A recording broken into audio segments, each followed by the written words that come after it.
So who told you that Christians won't be in Nigeria today? If we leave this world will be destroyed though. As they are fighting, end of Christianity. If we leave, they are finished. You are light.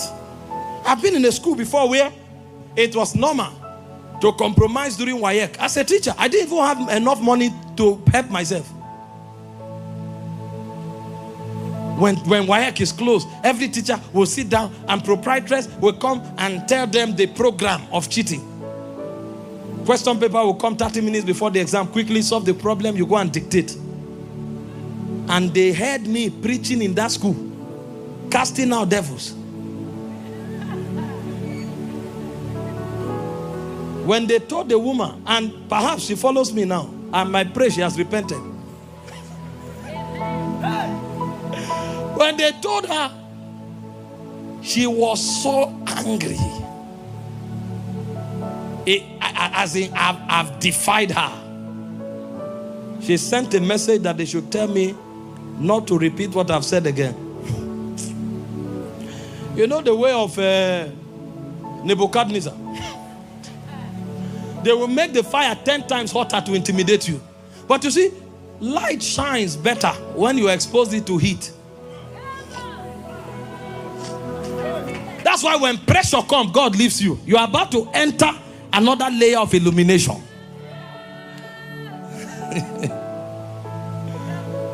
Thousands of young people that I was teaching. Imagine now how they will look at me if I was cheating in WAEC. Say, which man of God? Imagine what would have happened to their faith. Some of them are doctors and engineers now.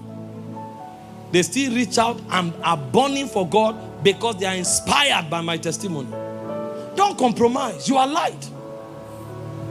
Bring direction. Bring illumination. Rule over darkness. See, when somebody is sick, don't stop them from going to the hospital. But tell them, wait, let me lay hands on you first. There's something here. I'm light. I can stop darkness. That's your essence. Number 2, you are salt. You know, you can't understand this thing well until, see, go online, right? Study the qualities and the attributes of light. Anything you see there, that is you. That's what I'm trying to say. The Bible used these words to help you understand yourself better, because these realities are with you. Do you know what light brings when it enters a dark room? We were in a room recently and the light went off. I was just stretching my hand to shake one of the brothers and the light went off. My hand was in front of him, he didn't know. Until light came, he shouted and shook me. Some of you, your breakthrough is in front of you like this, but there's no light.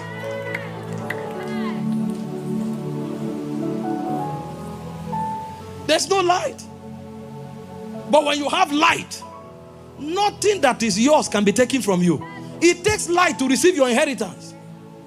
Your inheritance is actually in the kingdom of light. Christians shouldn't struggle if they knew they were light and if they walked in light. Number 2, you are salt. Matthew 5:16. And you are not just salt, but the salt of the earth. The Bible says, ye are the salt of the earth. Don't lose your taste. Some of you are salt, but because you don't know, you are not being utilized. You know what salt does? Number 1, preservation. Number 2, influence. Don't put salt in your food and see if you can eat it the next day. So you are a value giver. Anywhere you enter, you must have a consciousness. I have come to add value. It is in my DNA. I can study to refine it. I can be mentored to refine it. But raw material, value-giving capacity is here. I never enter a place and think I'm a liability. Nobody can call me a liability. I am salt. And then you are not begging for influence. Influence is in your DNA. That's why I don't need to be plenty to be relevant. See, sometimes when we talk, people look at us and say, is it this young man that is talking like this? It's not size. In fact, when we become too plenty, we will spoil the show. You don't pour salt. It's pinch you use. But you eat the food. And then you will tell me whether the oil as bogus as it is. As large rather, not bogus. Because the oil is not deceptive, it's real. As large in quantity as it is, if its influence in the soup is more than the salt, just the little salt you sprinkled is the most outstanding thing in that food. That little salt. And you don't have it, you can't eat. So who told you that Christians won't be in Nigeria today? If we leave this world will be destroyed though. As they are fighting, end of Christianity. If we leave, they are finished. If not for the Judeo-Christian value that has dominated the world, violence would have destroyed the world already. Sin would have destroyed the world. Satan would have turned this world to hell already. We are the ones stopping the operation of darkness. We are the ones bringing value systems to the earth. See, be proud that you are a Christian. And if you know this, that family where you are, there's preservation. You tell yourself, nobody wastes here. Nobody dies here. Nobody is destroyed here. Why? I am salt. I'm a preserver. I'm a preserver. When things go wrong, go lock the door. Change it by talking. God is telling you this is who you are. You are a preserver. And you have influence. Somebody looked at me and said, is it all this media, little media visibility that is making you talk like this?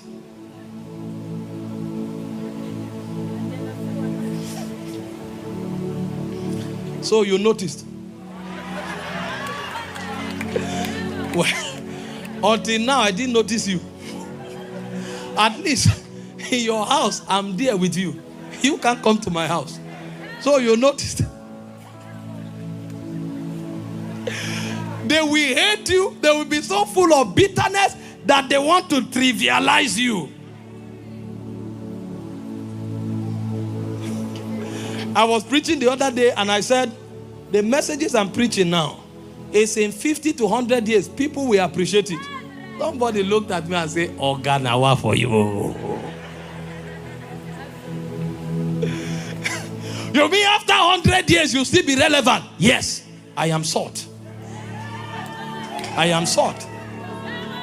I'm telling you, your grandchildren will know me, just as mine will know yours. You are salt.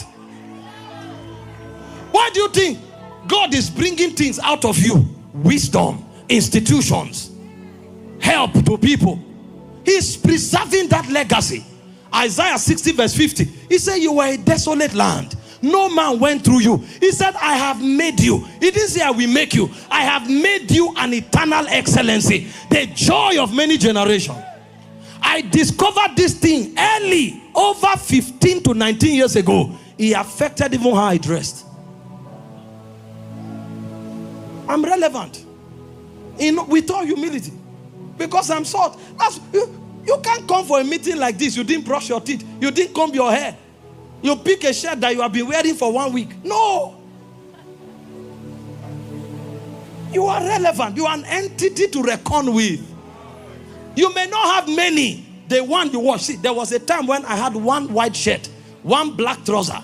The only thing I had more than one were different colors of ties. I will wash in the night and starch. Those days of blue starch. I will iron in the morning. The edge is like razor blade. Sometimes I wear waist belt. Other times I wear cross belt. Adding some varieties. From red tie to blue tie. Walking like somebody who is changing the world. I had no impact on anybody. But I knew I was relevant. Sahila toa, tetetene, zanzara, takaparuta, Don't let circumstance break you. Me like this, small me like this. Don't talk like that. Is it not small you Jesus came to die for?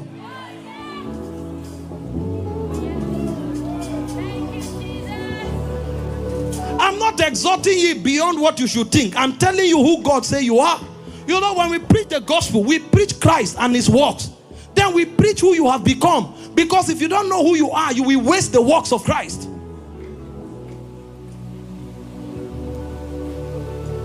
You are singing because now it's only 200 people that watch you. You think you are not relevant. No, you are. You are just waiting for your time. Some of the songs you are singing now and you are not taking serious, next year it will become viral. People will go back to trace your history as they look forward to your future.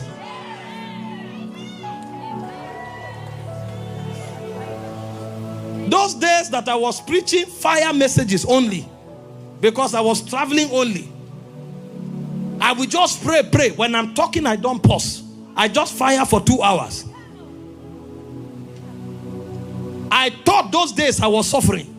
Today people will tell me, those are your old messages. Those are your old messages. I say, so you prefer the history than the prayer? They say, no. Now you explain things, you build us up. But those old messages, when I want fire, I say, Lord. So those messages that sometimes I preach in despise are the ones blessing people now. See, there is nothing about you that is a waste. You are salt. You have influence. You have preserving capacity. See, anybody connected to you is blessed. They will not die. That's number one. Number two, they will become relevant. Number three, they will be great. Number four, they will fulfill God's purpose. Those days, when Pastor Chris was training us, he said, even if you are in a bus, anybody you touch is blessed. He says, not only when you close your hands and lay hands on people, that they touched you, they are blessed. See, there is something about your essence. God flows out of you. That's why he didn't say pray for the sick. He said lay hands on the sick, they will recover. There is something about you that preserves. Your country is blessed that you are part of it. Your territory is blessed that you are part of it. Your family is blessed that you are part of it. You are salt. If you don't know this, see, you can quote 1,000 scripture, it will still mean nothing. You are a theologian. You can fast for 1 year, it will mean nothing. At the end of the day, you too will have record that you fasted for 1 year. There will be no sign. You can pray in tongues loud for years, there will be no sign, because you don't know who you are. That's why people pray in tongues, they are still confused.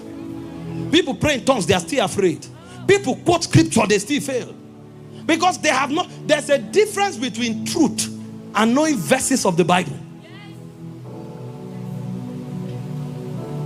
You are light.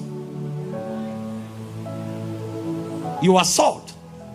Sit down.